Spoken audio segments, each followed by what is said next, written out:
within Farhad's heart rivaled the one that rent the dark skies. Bistun was defeated, but at such cost. He felt more alone than he had ever felt before.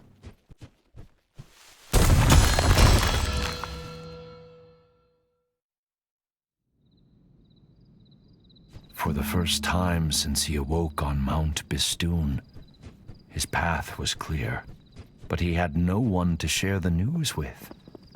Princess Shirin would be resting in Khosrow's quarters.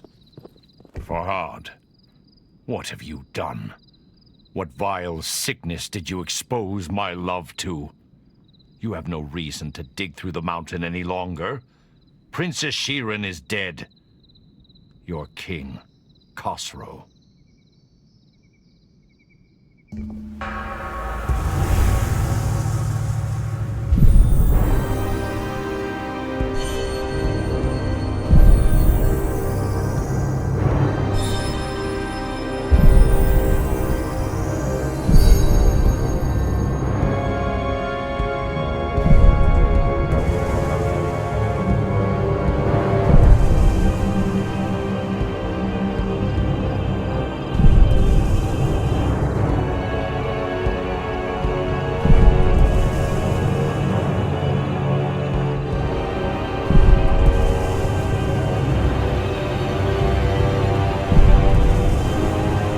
Consumed Farhad. He felt that this world could no longer offer him anything. But death had not ended Farhad's journey before, and it was not about to now.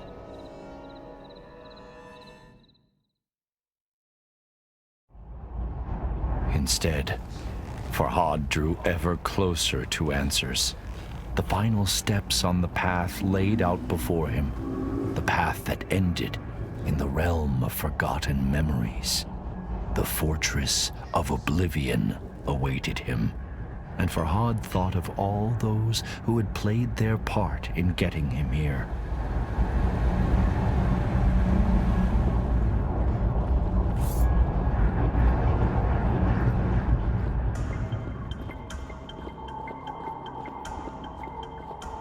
All seeds, with his wisdom and kind heart. Majestic Anahita, so dedicated to atoning for her greatest mistake.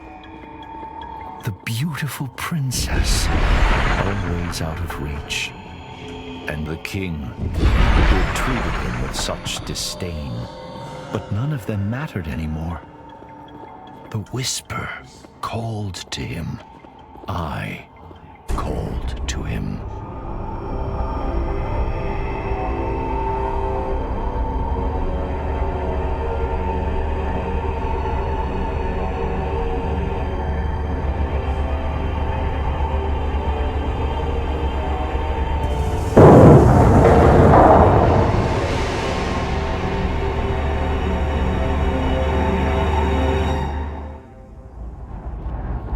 Fear and foreboding chilled Farhad as he walked amongst the horrors. Exiled and forgotten people, ensnared by the blight, trapped in endless suffering, their silent screams frozen in their gullets.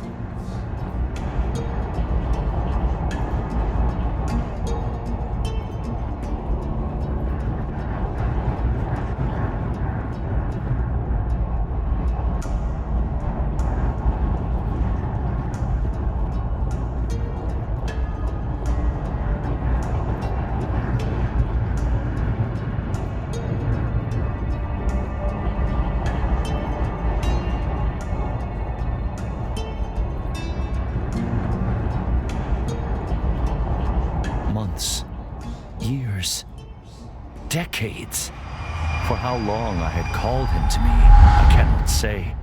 My voice gave out, but still, I cried out across the realms.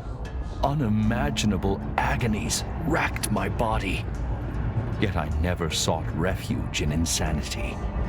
The wound that never heals reminded me of my mortality and my purpose.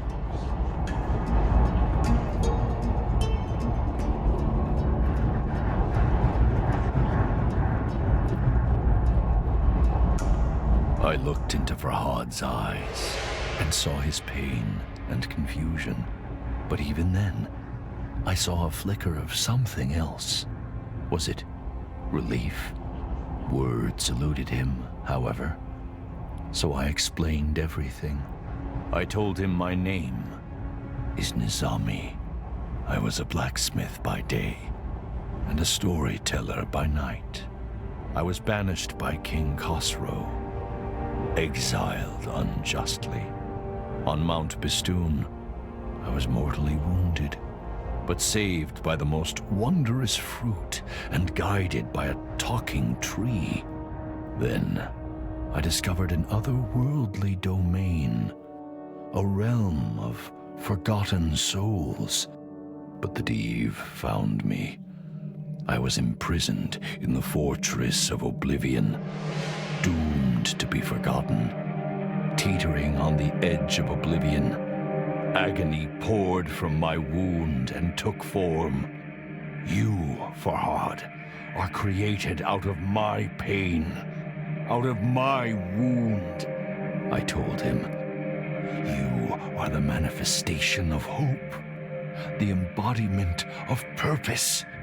I had lost count of the number of times Farhad had reached my prison, but each time he had refused my plea, refused to set me free. I knew the choice was grim, but I had to prevail. My story is not yet complete, and so I gave him a choice. Liberate me, or abandon me once more. The path to the left was where he should engrave the wise decision to set me free. Or he could add to the cruel records of abandonment to the right.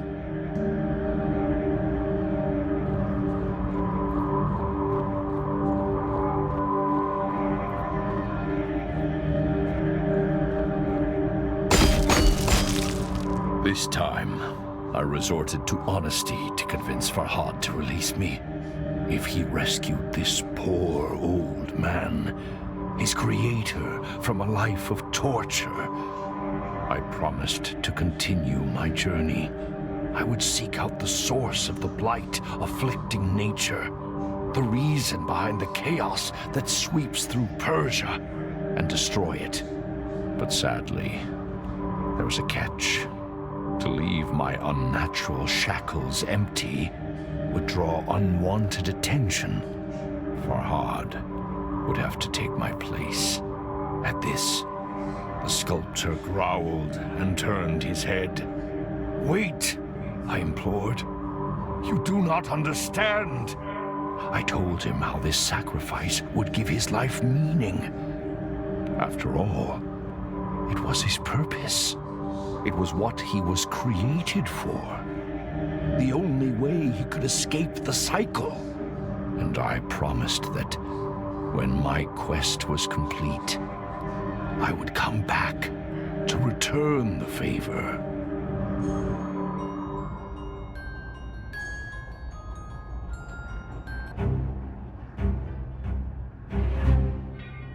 You have made the right decision, I told him.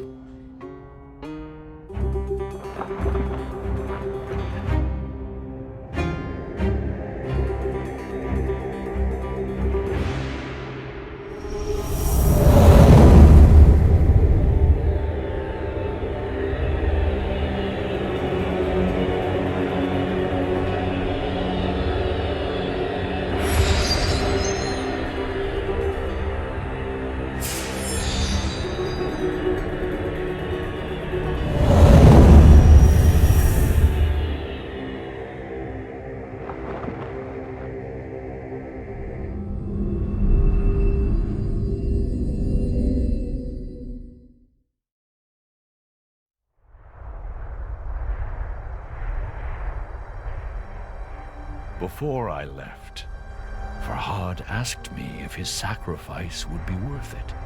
There is no greater blessing than having purpose, I told him. No worse pain than having it denied. I promised I would not rest until I had stopped the sickness afflicting nature. I would rescue other poor, imprisoned souls and face the threats before me with the courage that Farhad had shown.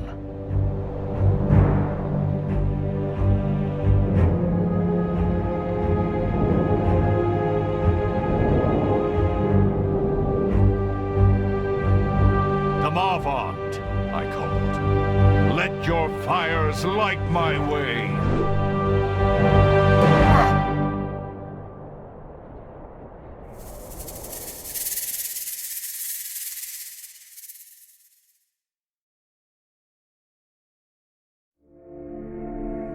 بیاورد ضحاک را چون نبند، به کوه دماوند کردش ببند. به کوه اندرون تنگ جایش گزید، نگه کرد قاریبونش ناپدید. بیاورد مسمارهای گران، به جایی که مغزش نبودن در آن.